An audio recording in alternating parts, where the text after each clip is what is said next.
Hi, this is Asim and welcome to the channel. Today I'll show you how you can create a profile backlink on Issuu.com. So let's get started. First head over to Issuu.com and in the top right corner click on login. Now click on Google. Select your Gmail account. Click continue. Now type your username. Now click on I accept the terms of service and click sign up.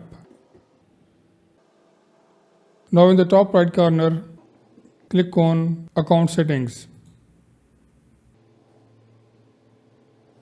Now fill in all the details. You can change your profile picture from here, add the city, add your country and add the website address here. Let's copy the address, paste it here.